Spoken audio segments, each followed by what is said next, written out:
"I'll marry the first woman who walks through that door," declared the company director with defiant arrogance. But when the door creaked open to reveal a filthy beggar, her tattered rags and grimy face a shocking sight, his bravado shattered and his complexion drained to a ghostly white. The spacious office was cloaked in silence, save for the occasional bubbling of an aquarium tucked into the corner and the chuckles of a young man sprawled on the leather couch.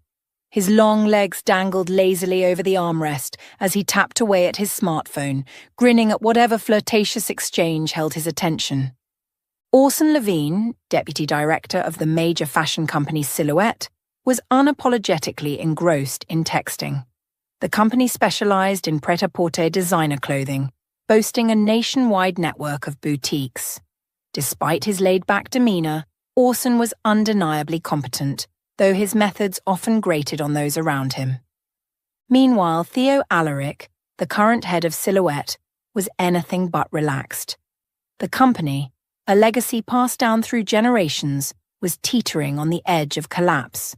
Theo paced restlessly in front of the panoramic window, his reflection in the glass a stark contrast to the vibrant skyline beyond. The tailored lines of his suit jacket barely concealed the tension in his broad shoulders. With a sharp exhale, he yanked off the jacket and tossed it over the back of his chair. His piercing gaze landed on Orson, who was entirely too amused with himself. "Unbelievable," Theo muttered under his breath. His eyes narrowed as he snatched a pen from the desk and hurled it at Orson with perfect accuracy. "Ow!" Orson exclaimed, startled, as the pen bounced off his forehead. He sat up, rubbing the spot with mock indignation. "What the hell, man? What was that for?" "For being insufferably cheerful while I'm drowning here," Theo barked, his frustration palpable. "Have you heard a single word I've said, or have you been too busy sexting God knows who?" Orson sighed theatrically, setting his phone aside as he swung his legs off the couch and leaned forward. "Theo, buddy, I've been listening. I always listen. Months of listening, in fact. Let me summarize for you. Designers poached overseas, fashion shows sabotaged, entire collections stolen. It's like the world conspired to kick Silhouette while it's down. But wasn't your brilliant solution the merger with that Japanese company? You know, the one that could make us an international powerhouse? I mean, come on. Asia is the epicenter of cool right now. BTS idols, anime, samurai vibes. They're all the rage. This partnership could put Silhouette on the map worldwide." Theo rolled his eyes. "BTS is Korean, Orson, not Japanese." "Details," Orson dismissed with a wave of his hand. "The point is, you pulled off the impossible, Theo. Your dad would never have managed a deal with Haruto Takasawa. That man's practically a myth. Leader of the Eastern fashion industry, notoriously private, hasn't set foot in the States in decades. And yet, you got him to agree to come here and talk business. That's huge. So why the doom and gloom? Is this about Lyra?" At the mention of his fiancée, or rather his ex-fiancée, Theo's expression darkened. He pressed his fingertips to his temples, as if trying to smooth out the worry lines etched there. "No. I mean, yes. It's all connected," Theo snapped, his voice edged with bitterness. "Do you know how much effort it took to win Haruto Takasawa's trust? I've spent months negotiating. I spoke with him directly. Do you know how rare that is? He told me he misses America, that he sees it as a treasure trove of traditions and family values. His mother was American, you know. He even lived here as a boy before moving to Japan. This was supposed to be his first trip back in decades. I promised him tours of historic landmarks, a genuine American experience. And," Orson interrupted with a yawn, clearly unimpressed, "did Mount Rushmore get up and walk away? Are the presidents no longer carved into stone?" Theo glared at him unamused. He leaned heavily on the edge of the desk, the weight of his frustration evident in his posture. His dark brown hair fell messily over his forehead as he raked his fingers through it. "The problem is," Theo said through gritted teeth, "Takasawa values traditions above all else. He won't enter into business with a young bachelor. It's one of his personal quirks. Maybe it stems from his childhood, I don't know. He was raised by a single mother and went through a lot. He didn't even meet his father until much later in life. Maybe he's the product of some Olympic romance? Orson quipped, his trademark smirk firmly in place. Theo gave a tired shrug, his brow furrowed. Who knows? But the fact remains, he idolizes his wife and children and respects those who share his values. He's coming here with his family, Orson. I promised to introduce him to my fiancée. I even invited him to the wedding. If I tell him now that the wedding's off because my fiancée cheated on me, I don't know if he'll still want to sign the contract. Orson leaned back in his chair, a mix of disbelief and irritation crossing his face. He wouldn't cancel everything just because your fiancée turned out to be unfaithful, would he? It's not like you cheated on her. Hell, this could even work in your favor. He might pity you, the poor betrayed bachelor, and sign the deal out of sympathy. Theo shook his head, slumping against the desk as though the weight of the past week were pressing down on him all at once. You don't understand, he said quietly. To Takasawa, family isn't just a lifestyle, it's a cornerstone of his philosophy. The deal hinges on his belief that I embody the same principles. Telling him I was cheated on doesn't make me sympathetic. It makes me unstable in his eyes. His voice cracked slightly, betraying the raw wound left by Lyra's betrayal. Orson's teasing expression softened for a moment. Okay, I get it. But man, you can't beat yourself up for this. It's not like you could have seen it coming. Theo let out a dry laugh, devoid of any real humour. That's the thing, Orson. I didn't see it coming. I thought we were happy. I thought everything was fine. He ran a hand through his dark hair, his mind drifting back to when he'd first met Lyra. It was at one of Silhouette's fashion shows, a glamorous affair meant to launch a new collection. She was a model, of course. Stunning brunette hair that fell in waves down her back, piercing eyes that reminded him of Angelina Jolie, and a presence that commanded attention. Yes, it was a cliché story. The owner of the company falling for the star of the show, but who wouldn't have fallen for her? For 3 years, Theo thought their relationship was picture perfect. A year ago, he had proposed to her during a vacation in the Maldives. It was the kind of moment that could have been plucked straight out of a romance movie. Waves lapping at their feet, the setting sun painting the sky in hues of gold and pink, and Lyra saying yes through tears of joy. They had even set a wedding date. But then, like a cruel twist in a poorly written script, everything unravelled. Just last week, Theo had stumbled across her betrayal. He hadn't snooped through her phone. It had been pure rotten chance. The top-of-the-line smartphone he had gifted her ended up in his hands at the exact moment her lover messaged her. Theo could still see the message clearly in his mind, as though it had been burned into his memory. Last night was incredible. I can't stop thinking about you. You're the most beautiful woman I've ever held in my arms. The man had even attached a photo of Lyra, naked in bed, wrapped in hotel sheets that Theo didn't recognize. He didn't need to investigate further. The evidence was damning enough. Lyra had been sending the man explicit photos, arranging rendezvous, and carrying on an affair right under Theo's nose. She had betrayed him without a second thought. The memory of that moment hit Theo like a gut punch every time he thought about it. He had acted immediately, throwing her out of his apartment, the same apartment she had been living in, rent-free, and cutting off all ties. Lyra had cried, begged for forgiveness, even dropped to her knees, pleading with him to give her another chance. But for Theo, betrayal was unforgivable. It was a line you didn't cross no matter the circumstances, and once you did, you were dead to him. She begged, you know, Theo said quietly, his voice heavy with bitterness.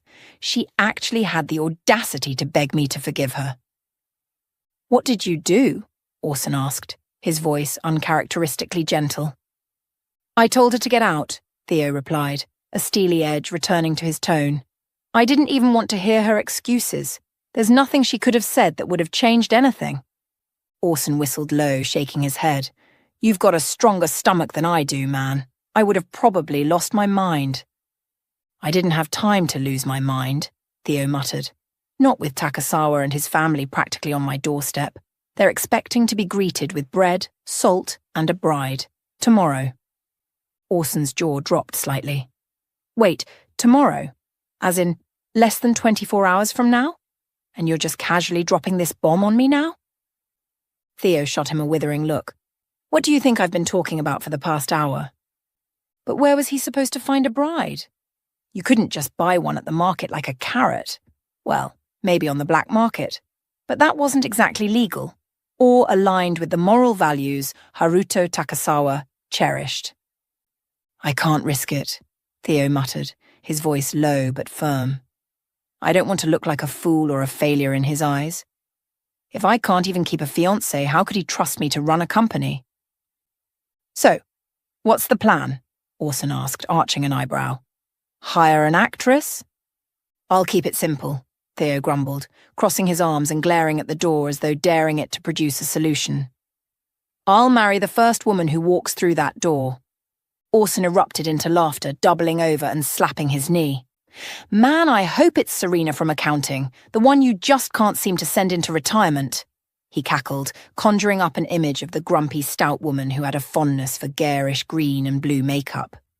Or better yet, Lyra herself. Maybe she'll come crawling back, begging for forgiveness. Oh, that would be priceless. Orson laughed harder, his amusement bordering on hysterics, until a sudden knock on the door cut through the room. Orson froze mid-laugh, his eyes widening in mock horror. He turned to Theo, who had stiffened like a deer in headlights. With exaggerated drama, Orson threw out his arm and proclaimed, "Do you hear that? Fate is knocking." "Shut up," Theo growled, his irritation simmering as he strode toward the door. "I'm not expecting anyone. Not even Isolde." Isolde, his secretary, was currently on maternity leave and juggling her complicated pregnancy. Between her frequent absences and emotional outbursts, Theo had started to fear her. She'd been in the process of finding a replacement, but Theo couldn't recall if she had mentioned anyone coming in today, or maybe he just hadn't been listening. With a sharp tug, Theo flung open the door and immediately froze. Standing there was, well, something. Curious, Orson leaned over Theo's shoulder, his expression transforming into one of unfiltered amusement. "Wow," he exclaimed, his tone dripping with sarcasm. "A vagabond. What's this? Have people started begging for alms in offices instead of subway cars?" The young woman at the door visibly flinched at his words, her cheeks flaming with embarrassment. To Orson's credit, his assessment wasn't entirely baseless. The girl looked as though she had been through a war zone, or at least a particularly aggressive coffee shop. Her hair was a tangled mess, as if she'd fallen off a haystack and braked with her head, and her white blouse bore a conspicuous coffee stain. Her skirt was frayed at the hem, and her tights had a noticeable tear just above the knee. But despite her dishevelled appearance, the girl squared her shoulders, stood tall, and fixed Orson with a fiery glare. "I'm not here for charity," she said sharply, her voice brimming with defiance. "I'm here for a job interview." Orson raised an eyebrow, genuinely intrigued. "What interview?" "The secretary position," she explained, brushing futilely at her skirt in an attempt to appear more presentable. "I called and spoke to Isolde yesterday. We met briefly, and she told me to come today at 10 sharp to meet with you. So, here I am." Theo blinked, trying to recall any mention of a candidate. Either Isolde hadn't informed him, or she had forgotten entirely, a common occurrence these days. Ever since her second trimester, Isolde had been prone to forgetfulness, emotional breakdowns, and bizarre cravings for pickles and peanut butter. Theo hadn't known what to do when she burst into tears over a misplaced stapler last week. Still, her choice in candidates was unusual. He studied the girl, Amanda Marcellus, as she had introduced herself, trying to reconcile her current state with the professional standards Silhouette was known for. She didn't look the part, but there was something about her that piqued his curiosity. Theo stepped aside, motioning for her to enter. "Come in, Amanda," he said, his tone measured. Amanda hesitated, her eyes darting between Theo and Orson, who was now watching her with a bemused smirk. Finally, she nodded and stepped into the office, clutching her bag tightly as though it were her lifeline. Amanda hesitated before sitting, eyeing the chair with a mix of trepidation and guilt. She was clearly worried she might dirty the pristine leather, but Theo gestured firmly for her to sit. Finally relenting, she perched on the edge as though ready to spring up at any moment. Theo took the chair opposite her and began leafing through her resume. Meanwhile, Orson, unburdened by any sense of decorum, wandered around the office like Hamlet's father's ghost. He occasionally stopped behind Amanda to catch Theo's eye, miming increasingly absurd gestures. A dramatic swoon here. An imaginary ring slipped onto his own finger there. Theo tried to ignore him, though every exaggerated movement from his friend made his fingers itch for a pen to throw. With great restraint, he opted to focus on Amanda instead. "So," Theo began, his tone neutral, "Isolde thinks you're a good fit?" Amanda nodded, though her expression betrayed a flicker of doubt. "To be honest, your secretary started crying and hugging me after our talk," she admitted. "I'm not sure if she liked my answers and qualifications or just felt sorry for me." Theo glanced at Amanda again, taking in her dishevelled appearance. He could see why someone might pity her, though he wasn't about to admit it. Amanda, noticing his look, immediately straightened and spoke in her own defence. "Listen, I don't always look like this," she blurted out, her cheeks pink. "I'd hope not," Theo said, allowing a small smile to break through his otherwise stoic demeanour. Amanda exhaled sharply, her frustration bubbling to the surface. "You see, today didn't start well at all. First my phone broke, then Kieran and I overslept. I had to feed him, get him ready, and rush him to school, and just when I thought I'd made it, that awful teacher caught me, Mrs. Jones. I've been dodging her for almost 2 months, but because I was late, she cornered me and wouldn't let me go until I told her everything about school life." Theo raised an eyebrow, intrigued despite himself. "Wait, who's Kieran?" "My son," Amanda replied without hesitation, but seeing the raised eyebrows and surprised expressions from both men, she quickly corrected herself. "Well, actually my little brother. Our parents passed away last winter. It was an accident. I took custody of him." Her tone was factual, matter of fact, but Theo felt the weight of her words. For a moment, the image of this dishevelled young woman was replaced by something stronger, someone who had clearly carried far more than her share of burdens. He realised why Isolde might have been moved to tears. He glanced down at her resume again. It was sparse, almost alarmingly so. From what he could piece together, Amanda was still technically a student. Instead of finishing her senior year, she had taken academic leave and was now searching for a job to support herself and her brother. Amanda, perhaps noticing his hesitation, suddenly sat up straighter. "Kieran hardly ever gets sick," she announced fervently, her tone suggesting this was critical information. Theo blinked, caught off guard by the abrupt change in topic. "Why would I need to know that? Are you bragging?" "No," Amanda flushed. "I mean, I just thought it might help. I'm not going to miss work because of a child, I promise. Even when his whole class got wiped out by a stomach virus, then chickenpox, Kieran didn't so much as cough." Theo raised a sceptical eyebrow but decided to let it slide. "Let's assume that's true.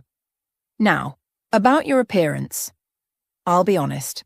I thought you might have been wrestling for a janitorial position, though judging by the empty hallway, it seems you're the only candidate." Amanda's shoulders slumped slightly, her blush deepening. She lowered her lashes, clearly trying to maintain her composure. After a moment, she sighed heavily. "Well, after Mrs. Jones finally let me go, making me swear to attend some meeting and pay yet another fee for who knows what, I spilled coffee on myself. That teacher is a menace," Amanda grumbled. Then her indignation surged back, her voice tinged with disbelief.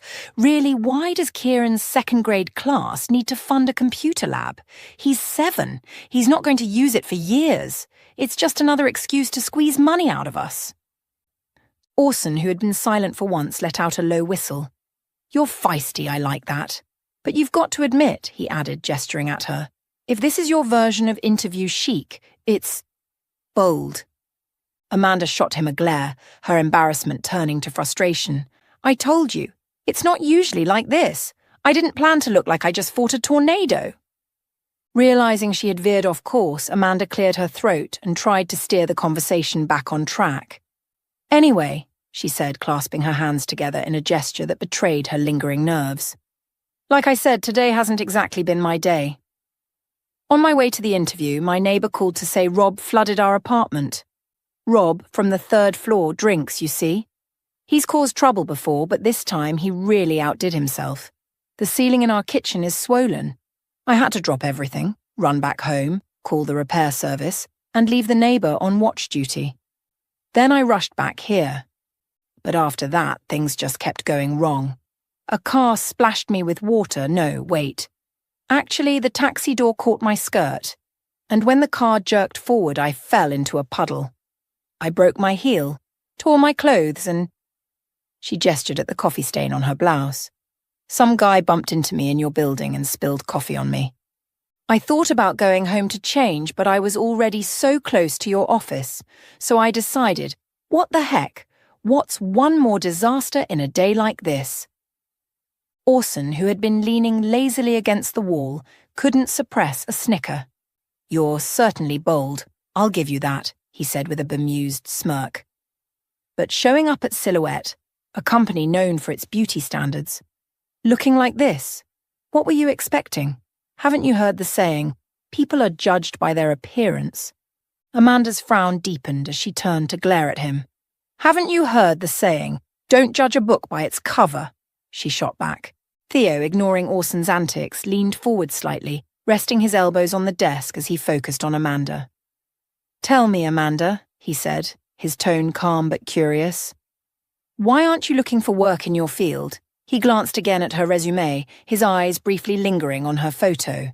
In it, she wore glasses and neat braids, looking every bit the studious, straight-A accountant.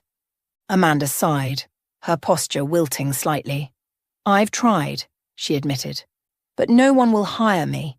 Every job I've applied for wants experience, and if you don't have it, they either pay very little or nothing at all. Some companies expect you to work for free for the first 2 or 3 months, as part of an unpaid internship, with no guarantee of a job afterward." "I can't afford to work for free," she added, frustration creeping into her voice. "I have to feed and clothe Kieran, take him to soccer practice, and apparently fund a computer lab for his school. He's only in 2nd grade. By the time he gets to use that lab, I'll probably have grey hair." Theo studied her more intently now. Despite her chaotic appearance, there was an undeniable sincerity in her voice, an earnestness that couldn't be faked.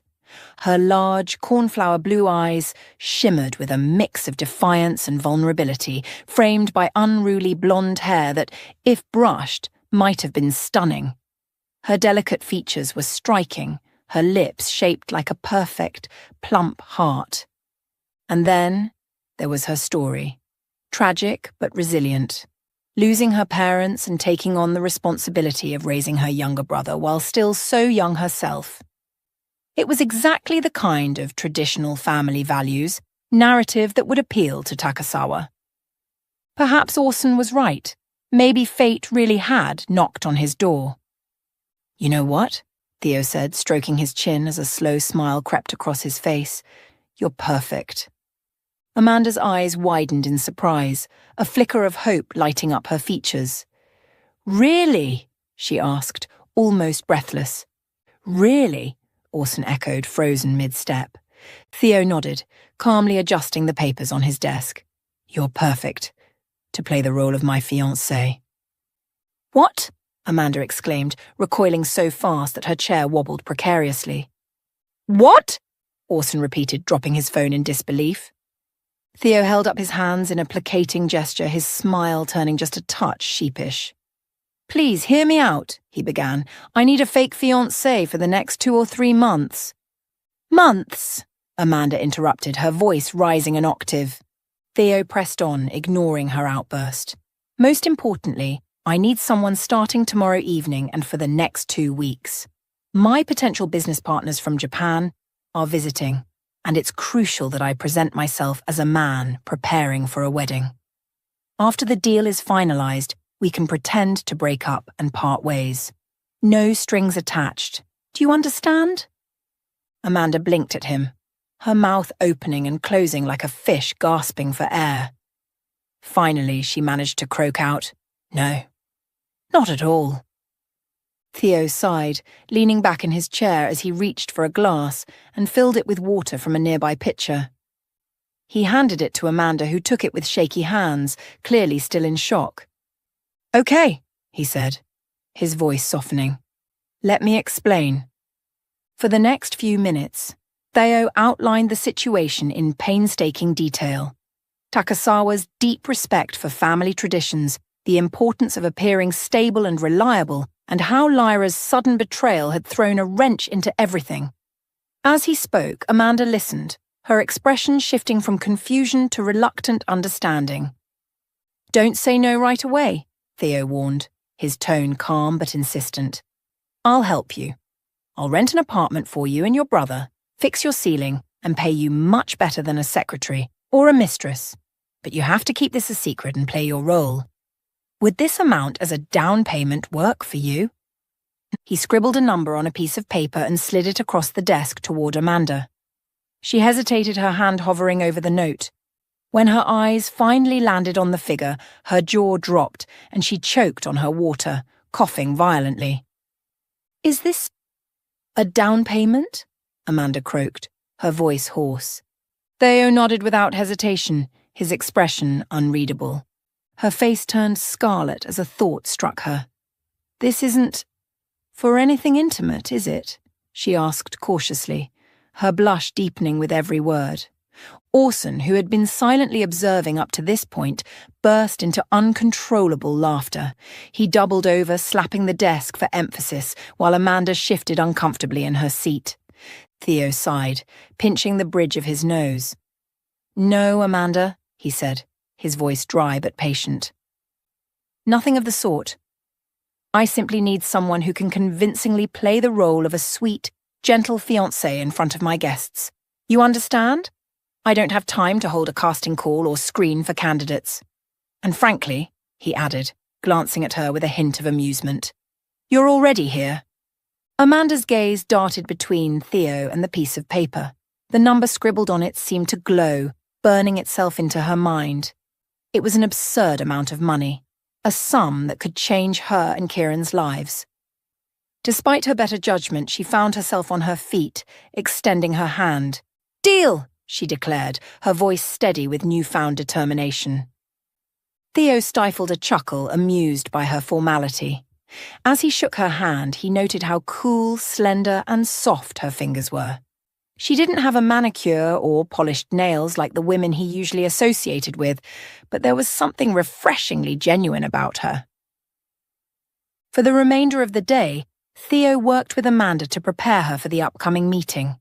Together they crafted their backstory, a whirlwind romance built on mutual respect and shared dreams. Orson hovered nearby, tossing in sarcastic quips until Theo finally lost patience. "Orson, go back to your job," Theo snapped. "What? And miss this drama? Not a chance." Orson grinned but ultimately relented, leaving the two to continue uninterrupted. Later that evening, Theo drove Amanda to pick up her brother, Kieran, and gather their belongings. The apartment's damage was as bad as Amanda had described. The swollen ceiling looked ready to collapse at any moment. Theo didn't linger. He helped them pack what little they could and brought them back to his home. "My house is big enough," Theo explained as he led them inside. "There's plenty of space for both of you. And later, I'll arrange the apartment I promised." Kieran, a lively and sharp-witted boy of 7, quickly won Theo over with his curiosity and endless stream of questions.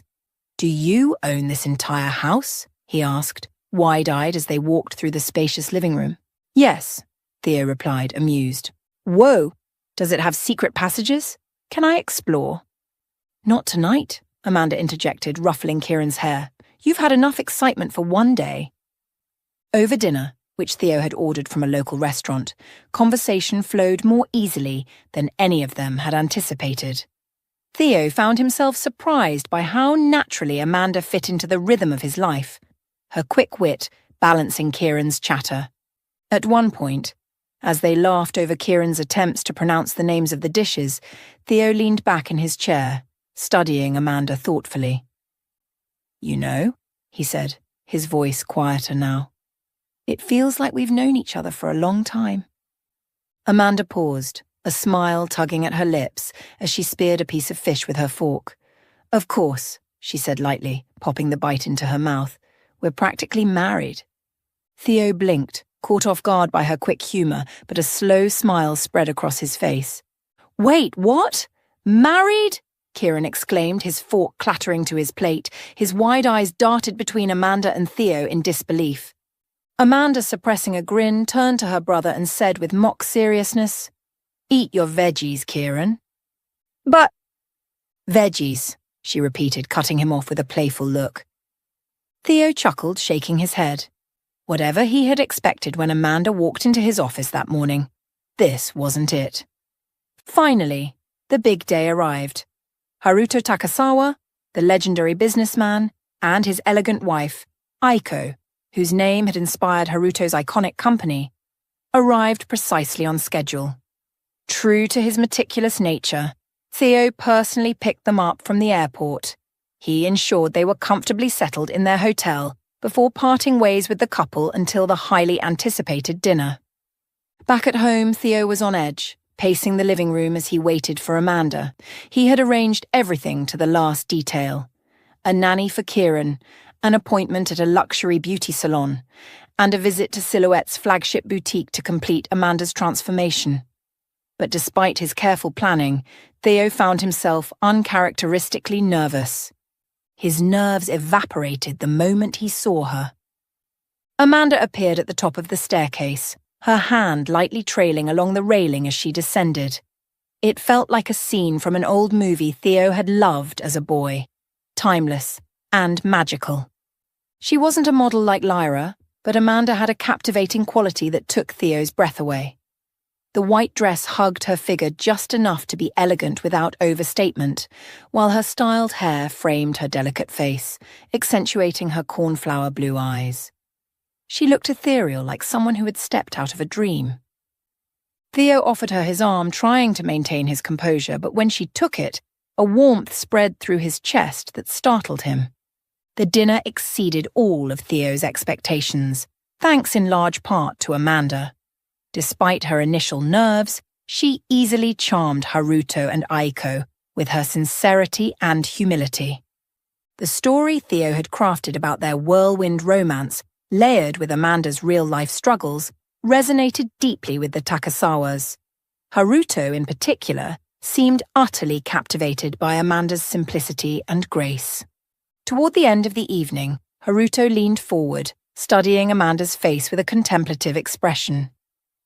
"Your face seems so familiar," he said softly. "Could I have seen you somewhere before?" Amanda blushed, giving him a shy smile.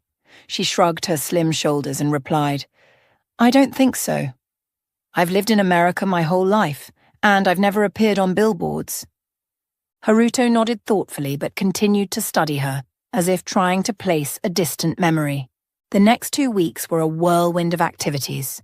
Theo and Amanda accompanied the Takasawas on tours, introducing them to the sights, sounds, and culture of America. Haruto and Aiko were delighted at every turn, thoroughly enjoying their time in Theo's company. One afternoon, Haruto pulled Theo aside, his tone unusually solemn. "Take good care of her," he said, his dark eyes filled with quiet wisdom. "Girls like her are diamonds in the dust." Theo glanced over at Amanda, who was laughing as she tried on a kimono Aiko had brought as a gift. Her laughter was unguarded and pure, filling the room like sunlight. Theo felt his chest tighten. Haruto was right.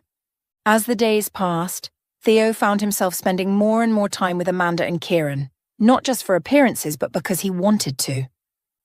The three of them developed an unspoken routine that felt both effortless and comforting. Then Amanda surprised everyone with a spur-of-the-moment invitation.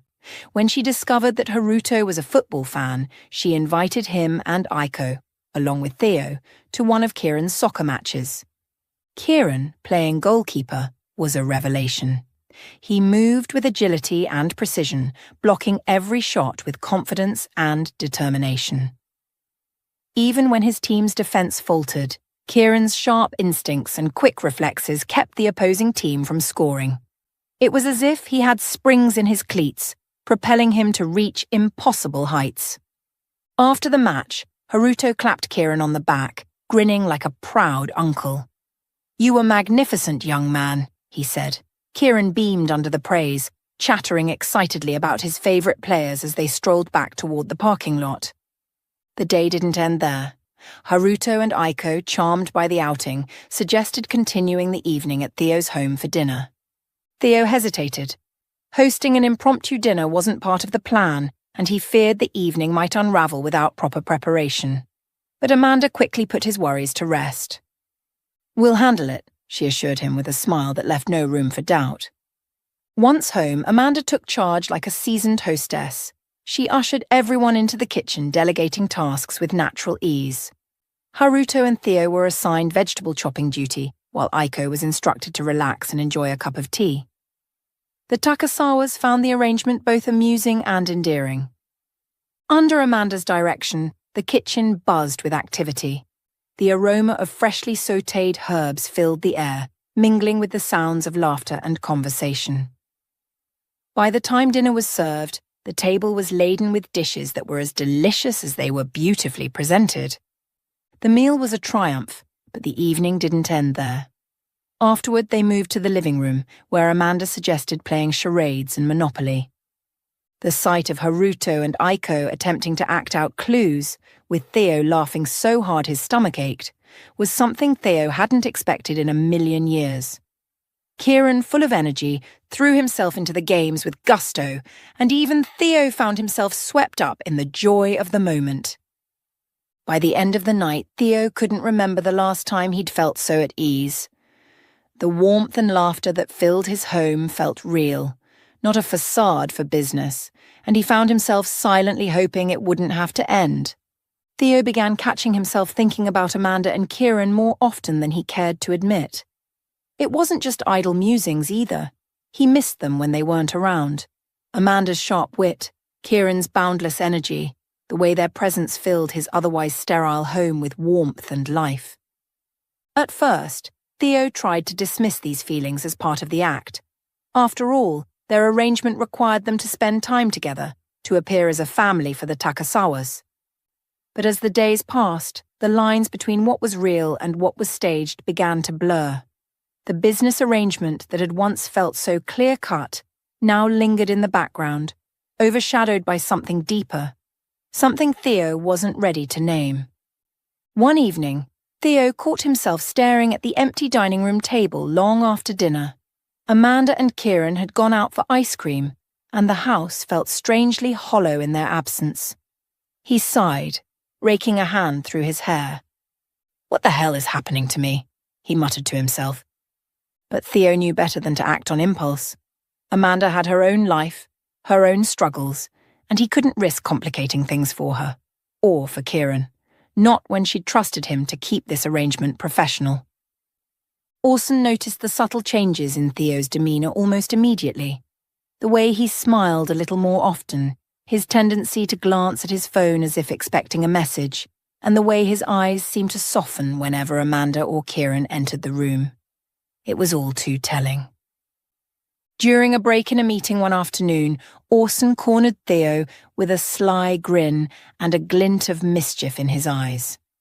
"So," Orson began casually, leaning against Theo's desk, "you're not falling for your fake fiancé, are you?" Theo froze mid-sip of his coffee, shooting Orson a look that was part disbelief and part irritation. "Don't be ridiculous," he said, brushing off the comment with a wave of his hand.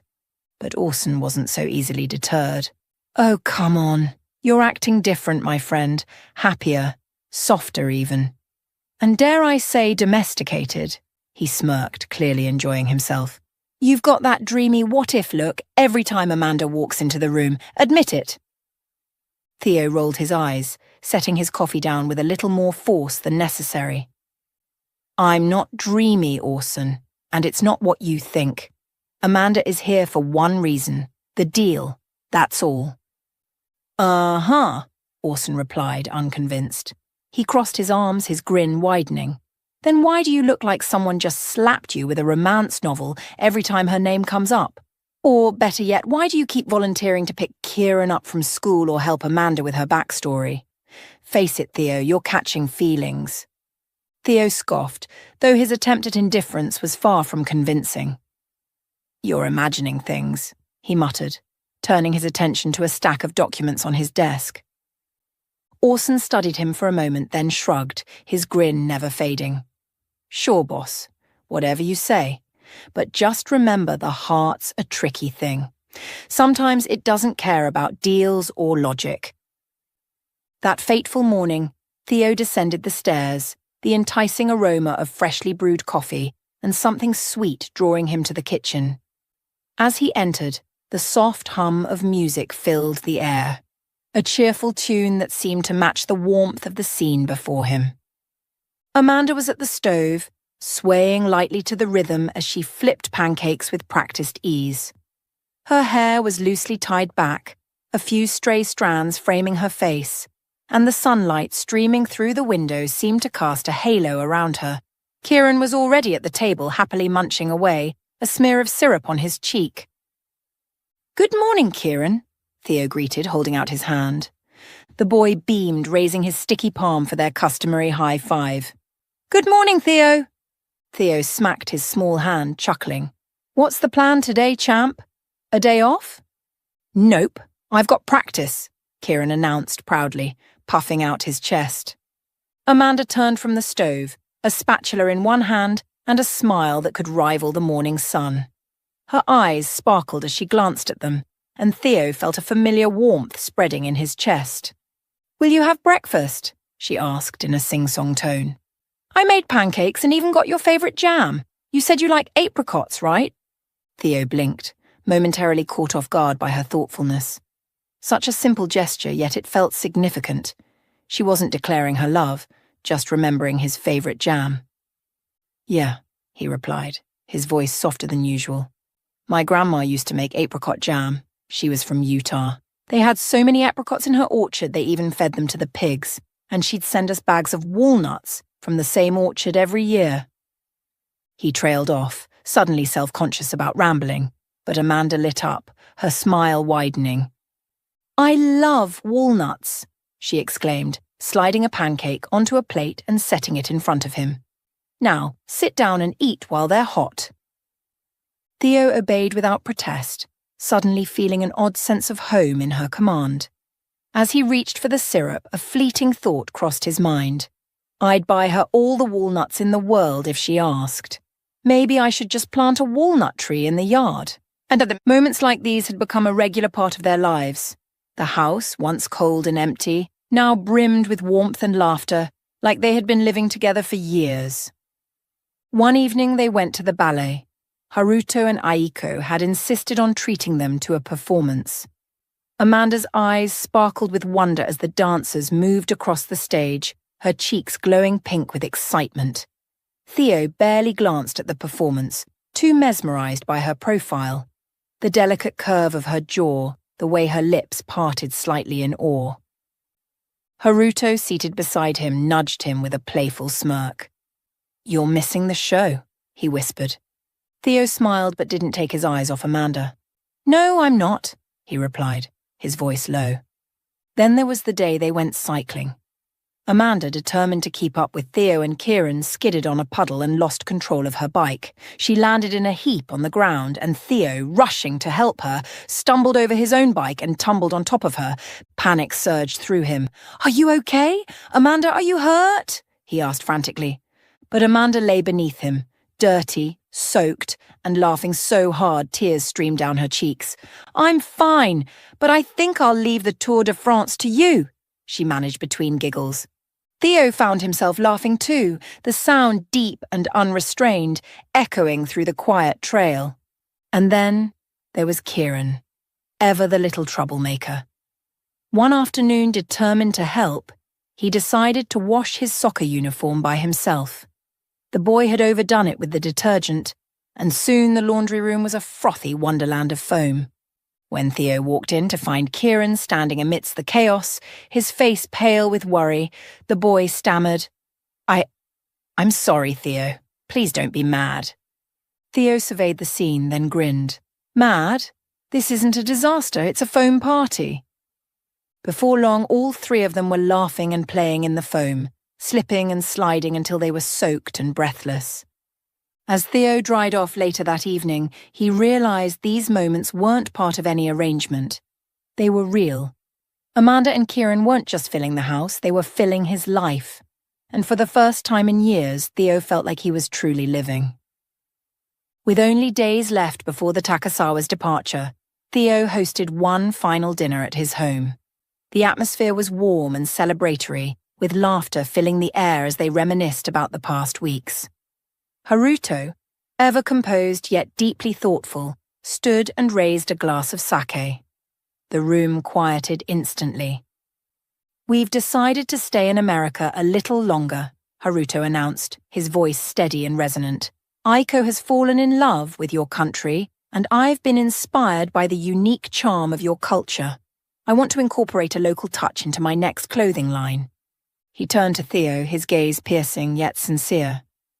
And I hope we'll work on it together. What do you think?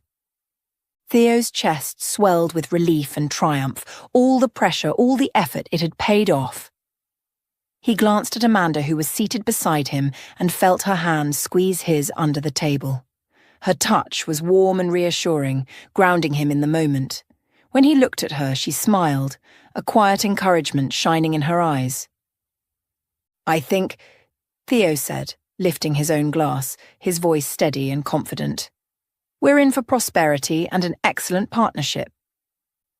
The table erupted in applause and cheerful toasts, and for the first time in months, Theo felt an overwhelming sense of accomplishment. His hard work, the risks he'd taken, they had all come together. As Haruto and Aiko laughed and sipped their sake, Theo felt Amanda's presence beside him more profoundly than ever. She wasn't just part of the arrangement anymore, she was part of the reason this moment felt so complete. The victory seemed secure. Plans to finalize the contract were underway, and Theo was already looking ahead to the promising future of his company. But the illusion of perfection shattered one morning when Haruto unexpectedly arrived at Theo's office, his calm demeanor replaced with visible fury. I didn't know you were capable of this, Haruto said, his voice trembling with anger. I trusted you. You brought me into your home, sat me at your table, and all along you were lying to me.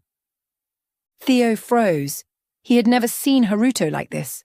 The man's face was flushed, his usually composed features marred by frustration and disappointment. Theo stood abruptly, his chair scraping loudly against the floor. Haruto, what are you talking about? He stammered, bewildered. I don't understand. Your relationship with Amanda, Haruto cut him off, his voice sharp and accusatory. It's a farce, isn't it? A charade. How could you deceive me like this? Theo's blood ran cold. His mind raced, searching for how Haruto could have discovered the truth. Please let me explain, Theo blurted, rushing to intercept Haruto before he could storm out. His palms were clammy, his pulse erratic. I really did have a fiancée, but she betrayed me right before your visit. I panicked, Haruto. I didn't want you to think I made up stories about the wedding just to lure you here. I thought I'd lose everything if I didn't. And so you decided to lie to me for real, Haruto interrupted, his voice bitter. His eyes locked onto Theo's, filled with a mixture of anger and disappointment. You know, Theo, I liked you. You were the first person in years to convince me to return to this country to reconsider my stance on partnerships here. Haruto paused, his face hardening. But Amanda, she's the reason we stayed longer. Her kindness, her authenticity. That wasn't part of the deal, was it? You used her too, didn't you? Haruto fell silent, his gaze distant as if he was sifting through memories buried long ago. Finally he sighed heavily, his shoulders sagging under the weight of unspoken truths. Do you want to know the truth? he asked, his voice quieter now. Something the journalists digging into my past never uncovered? Theo nodded solemnly, sensing the depth of what Haruto was about to share. I was never accepted here. Neither was my mother, Haruto began, his words deliberate, each syllable carrying years of pain. Some people whispered behind her back, calling me a slant-eyed, dark-skinned freak. Others didn't bother to whisper. Some nearly spat in her face. Back then, tolerance wasn't something you could expect from everyone. Haruto's voice wavered for a moment before regaining its steady cadence. It wasn't everyone, of course. We just had bad luck with the people around us. My school years weren't any better. Even my name, Haruto, was mocked. My mother had named me after my father. He paused, his eyes narrowing slightly as if reliving those difficult moments.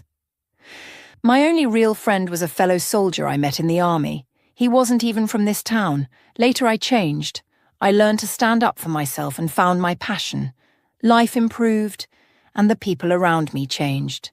But deep down, there's still that wounded child inside me. Do you understand? Haruto's voice grew heavier with emotion. And then, years later, I discovered my grandmother in Japan. Theo listened intently as Haruto continued. Her son, my father, confessed to a fling during a business trip and showed her letters my mother had sent him. My grandmother was a formidable woman, someone who believed in doing what was right. She ordered my father to take responsibility, especially since she had no other grandchildren. That's how my mother and I moved to live with her in Japan. There, for the first time, I was accepted. It was like being welcomed into a family I didn't know I had. Haruto's eyes glistened as he looked at Theo. But here, I was the ugly duckling on a chicken farm, like in the fairy tale, remember? Theo nodded again, though Haruto seemed lost in his own memories, barely noticing. Life is strange, Haruto continued, his tone introspective. Even in Japan, where I finally earned recognition and respect, I couldn't forget this place. I missed it. No matter what I achieved, my homeland remained a part of me. You can't erase that from your heart. There's something special about this country, Theo. But for the longest time, I had no one to return to, no reason to come back. Until you appeared.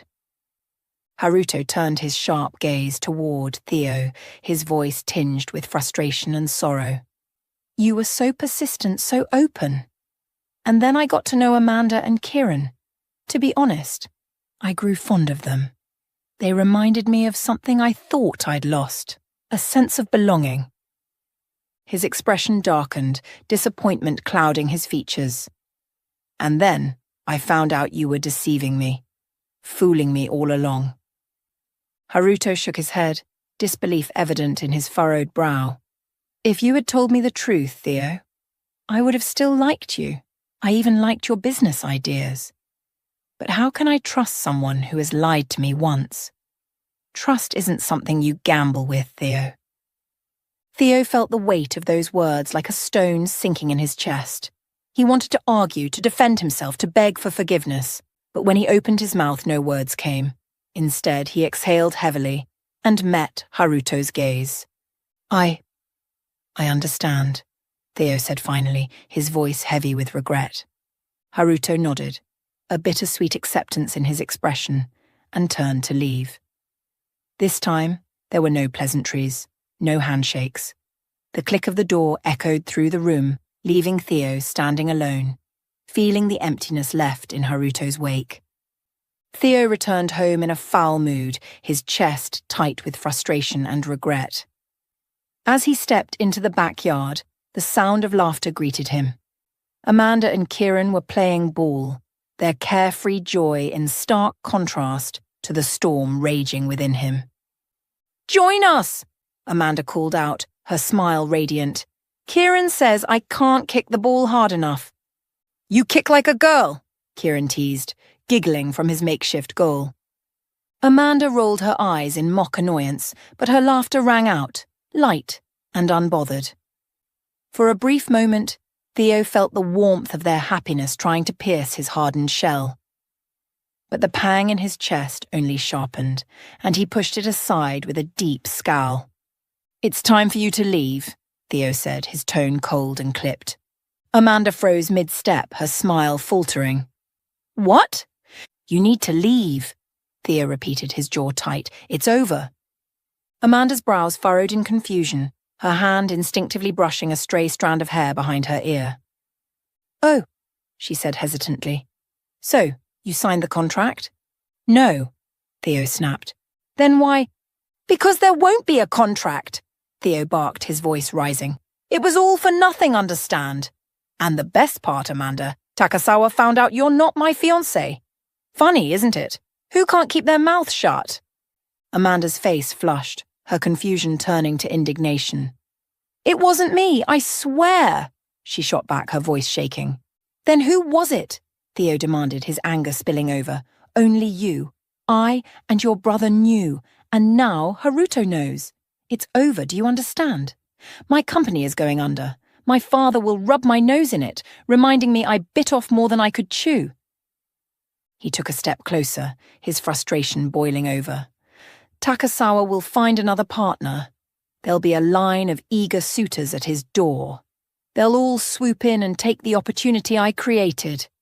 It was me who brought him here, me who pitched the idea of a new collection. I dropped everything for this. And now it's all gone to waste." Theo's breathing was laboured, his chest rising and falling with the weight of his emotions. Amanda stared at him, her expression a mix of reproach and hurt. "You're blaming me for this?" she asked softly, her voice tinged with disbelief. Theo faltered, her words cutting through his anger. For a moment he looked at her as though he might apologise, but the vulnerability in her gaze made him turn away. He hardened himself again. "Pack your things," he said coldly. "I'll call a car for you, and I'll pay you as promised." "Don't bother," Amanda said, her voice trembling with restrained anger. "You've already paid me more than enough." She turned to Kieran, her cheeks flushed. "Kieran, let's go. It's time to leave." "But this is home," Kieran said, confused, looking between his sister and Theo. "No," Amanda said, her voice softening as she knelt to meet Kieran's eyes. "Our home, Kieran, I told you, we were just guests here." Kieran looked up at Theo, his young face full of questions. He started to run toward him, but Amanda gently pulled him back, guiding him inside. They didn't say another word as they packed their belongings. Theo stayed in the backyard, staring blankly at the ball lying in the grass. He heard the faint sound of the taxi pulling up and the soft thud of luggage being loaded into the trunk. But he didn't come out to say goodbye. Inside the taxi, Amanda sat silently, Kieran leaning against her side. The driver confirmed the address and she nodded without looking up. As they drove away, she stared out the window, her fingers fiddling with a small cross around her neck, a simple keepsake from her father. The cross was unusual, one arm of the crucifix missing. Her father had always sworn it was his talisman. During the accident that took his and her mother's lives, he hadn't been wearing it. Amanda sometimes wondered if things would have turned out differently if he had. She had rarely worn the cross recently, choosing instead the jewellery Theo had insisted on for appearances. "My fiancé should look the part," he had said. She hadn't argued then, but now every piece of jewellery and every dress he had given her lay behind in the room she'd stayed in. She hadn't taken anything, even though Theo had called them gifts. They didn't feel like hers. They never had. As the taxi wound its way into the bustling city centre, Amanda caught sight of a familiar building, the hotel where the Takasawas were staying. Her heart raced. "Stop," she called out. "Could you stop by that hotel? It's important." The driver nodded, pulling over near the entrance. Amanda, clutching Kieran's hand, rushed through the grand lobby and up to the suite she had visited before. She hesitated briefly before knocking. The door opened and Aiko appeared, her delicate features lighting up momentarily before her expression shifted to concern. "Oh, Amanda," Aiko said, her English slightly formal but clear. "What have you done? Haruto is very upset." Amanda's breath hitched, but she didn't waver. "I know, and I'm so sorry. Where is he? Please, I need to speak with him." Aiko hesitated, her sharp eyes studying Amanda's earnest face. After a moment, she stepped aside and opened the door wider. "He's in the study," Aiko said gently. She glanced down at Kieran and then back at Amanda. "Let me take the boy to dinner downstairs. You and Haruto can talk." "Thank you," Amanda said, her voice thick with gratitude. She knelt down to Kieran's level. "Go with Aiko, okay? Be good." Kieran frowned, confused but obedient. He took Aiko's hand, and Amanda watched them until they disappeared around the corner. Then, summoning all her courage, she entered the study. Haruto was seated at the desk, his back to the door. He was reviewing documents, but the tension in his posture was unmistakable. At the sound of footsteps, he muttered something in Japanese before glancing over his shoulder. His expression shifted from irritation to surprise. "Oh, I thought it was Aiko," Haruto said, setting the papers aside. Amanda didn't give herself time to hesitate. She stepped forward, then dropped to her knees, bowing deeply. "Please forgive us," she said, her voice steady despite the weight of her emotions. Haruto's eyes widened, and he immediately stood, moving around the desk to lift her up. "Stop, my dear.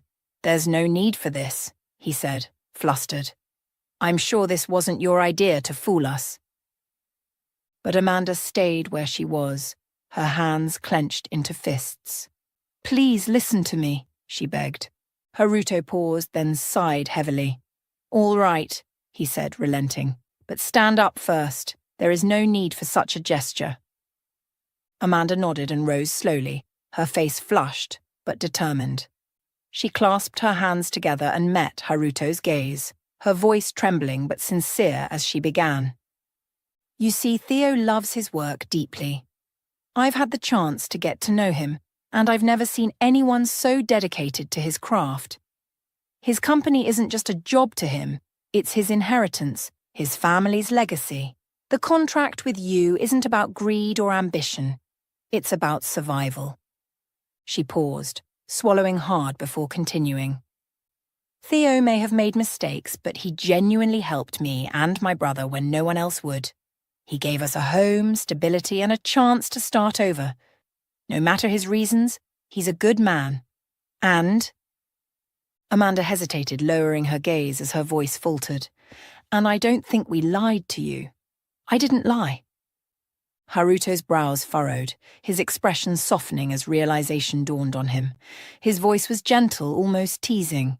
"My dear," he said, tilting his head. "You're in love with him, aren't you?"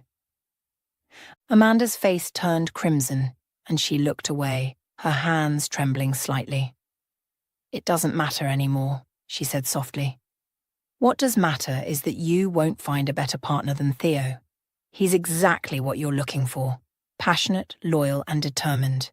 And I believe he can help bring your vision to life." Haruto fell silent, his sharp eyes studying her intently. Slowly he walked back to his desk, his hand resting on the chair as he pondered her words. "You have conviction," he said finally, "and courage. You remind me of someone I knew long ago, someone who believed in me when no one else did." Amanda didn't respond, unsure if she'd done enough. Her fingers absent-mindedly played with the cross hanging from her neck, a small, battered keepsake she rarely took off. Haruto's gaze shifted from her face to the necklace. Suddenly, his expression changed, his eyes narrowing in disbelief. "Amanda," he said, his voice almost a whisper, "show me that. Show me the cross." Startled, Amanda froze. "What?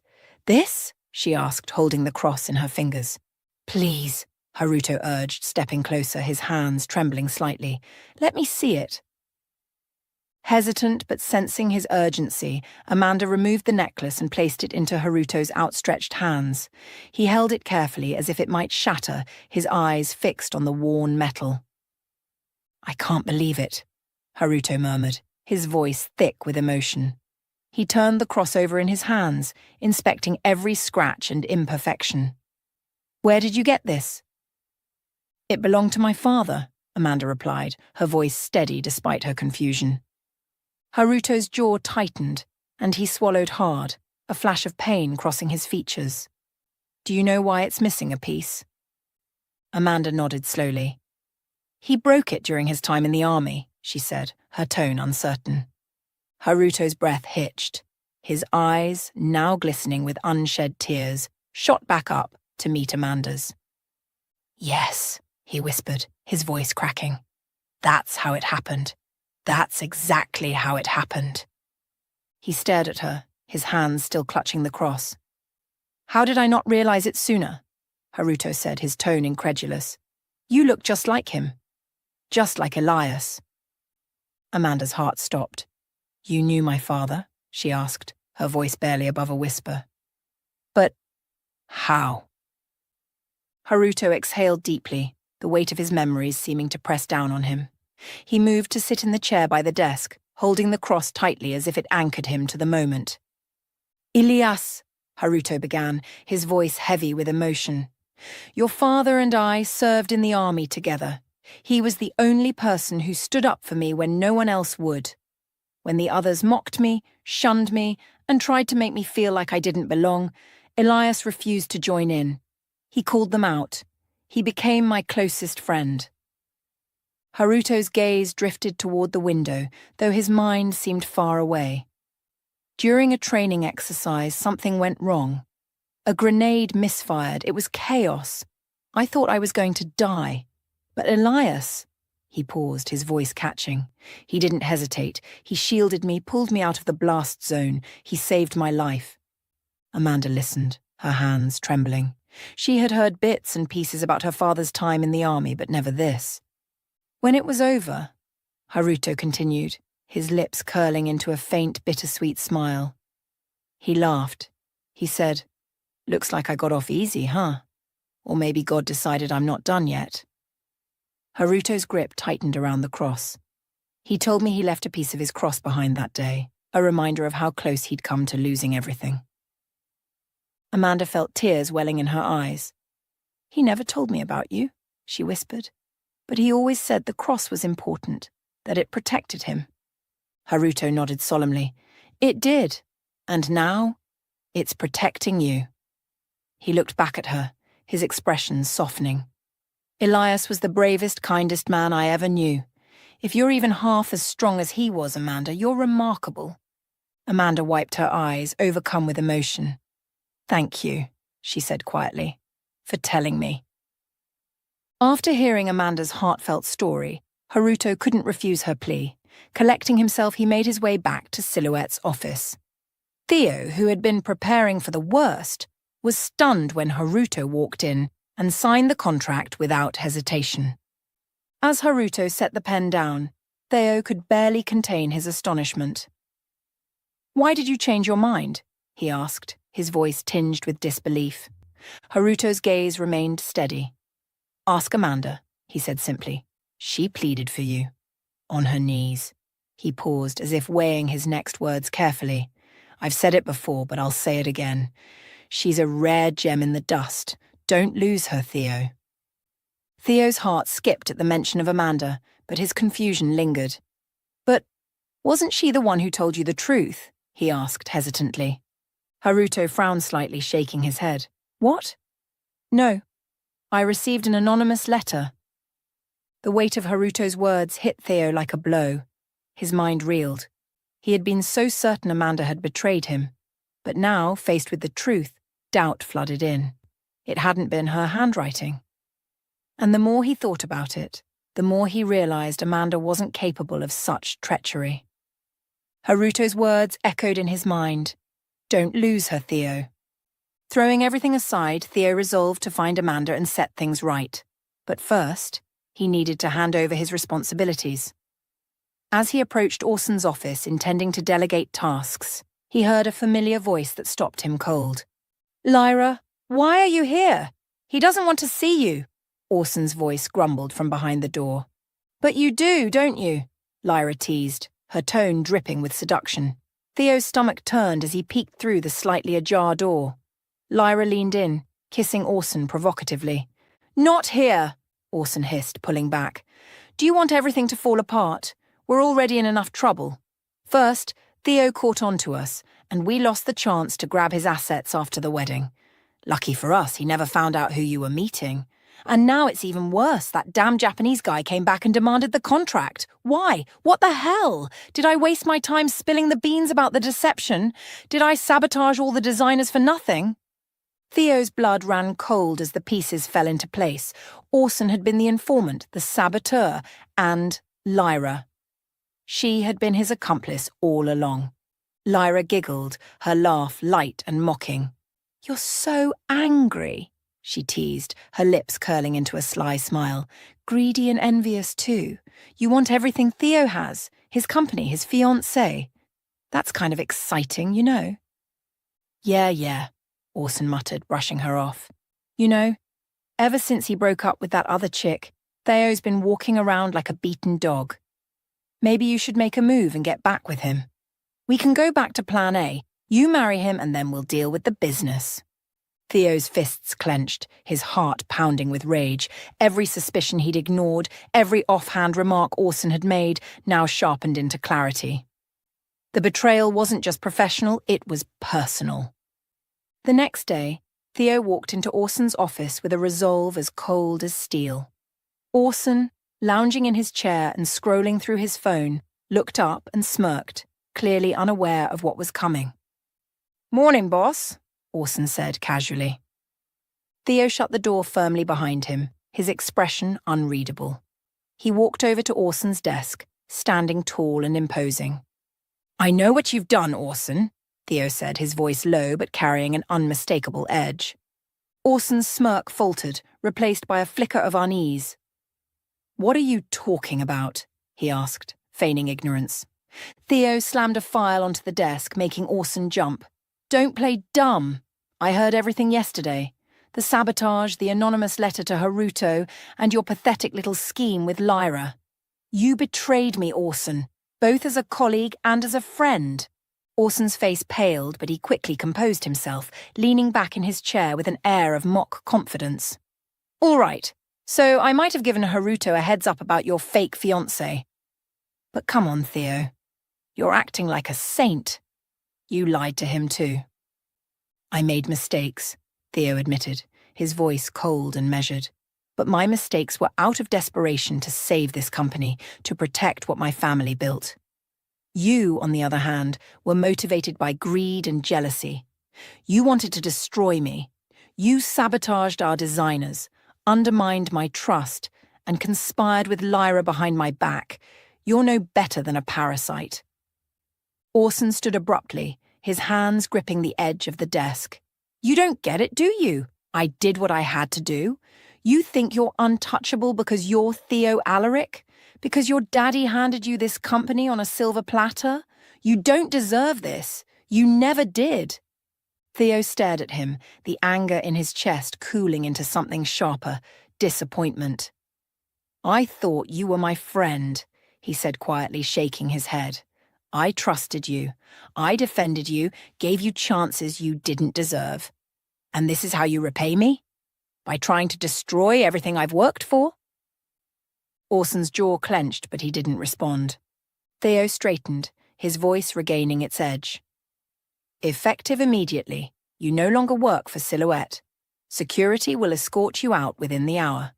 And more importantly, Orson." Theo's voice grew softer, more cutting. "You're no longer my friend." For a moment, silence hung heavy in the room. Orson's face twisted with anger and frustration, but he didn't argue. He knew it was over. Theo turned on his heel and strode toward the door. Before leaving, he paused, glancing back at the man who had once been his closest confidant. "Enjoy whatever scraps Lyra throws your way. That's all you'll have left." Without waiting for a response, Theo walked out, leaving Orson to stew in the ruins of his own betrayal. After leaving the office, Theo drove straight to Amanda's modest apartment. His heart pounded with a mix of anticipation and fear, but he didn't hesitate. This wasn't about pride or saving face, it was about doing what he should have done long ago. When he arrived, he paused for a moment outside her door, trying to steady his breath. The faint sounds of laughter and muffled conversation drifted through the thin walls. Kieran's high-pitched voice was unmistakable, and the sound tugged at Theo's chest. Summoning his courage, he knocked. The laughter stopped abruptly, replaced by Amanda's familiar voice. "Coming!" she called. When she opened the door, her face shifted from surprise to guardedness. She didn't invite him in. "Theo," she said evenly, "what are you doing here?" He didn't answer right away. Instead, he took a deep breath, stepped back, and, to Amanda's utter astonishment, knelt on one knee. "Theo!" she exclaimed, her hand flying to her mouth. "What are you doing? Get up!" But Theo didn't move. For the first time in his life, he knelt before someone, not for a business deal or out of obligation, but for her. "I need you to hear me out, Amanda," he said, his voice trembling slightly. "I made a terrible mistake. I doubted you, and I hurt you in ways you didn't deserve. I let my anger, my pride, and my fear blind me. I assumed the worst when you were only ever trying to help me." Amanda's eyes softened, but she didn't interrupt. "The truth is," Theo continued, "I've never felt the way I do about you with anyone else. You made my house a home. You brought light into my life when I didn't even realize how dark it had become. And you, and Kieran, you're the best thing that's ever happened to me." Amanda swallowed hard, her fingers clutching the edge of the door. "I was wrong," Theo admitted, his voice breaking slightly, "and I don't deserve your forgiveness. But I'm here to ask for it, anyway." Amanda didn't need Theo to kneel or pour his heart out, though his sincerity touched her deeply. She would have forgiven him anyway. Because when you truly love someone, you find it in yourself to forgive so much, even when the hurt cuts deep. And Amanda, she loved Theo. As she stood there, watching him fumble for the right words, his vulnerability laid bare, her resolve softened. She saw not just the proud businessman or the man who had hurt her, but someone who was trying, genuinely trying, to make things right. Sometimes, life has a strange way of leading us down winding, painful roads, Amanda thought. A string of misfortunes, missteps, and misunderstandings can seem cruel and purposeless, but often they guide us towards something greater. Theo had knocked on her door that evening, and in his eyes she saw the flicker of hope she had longed for. As she let him in, she realized that sometimes immense happiness isn't about grand gestures or perfect timing. It's about being ready to open the door when love, messy, flawed, and utterly human, comes knocking. And for Amanda, this moment felt like the start of something truly beautiful.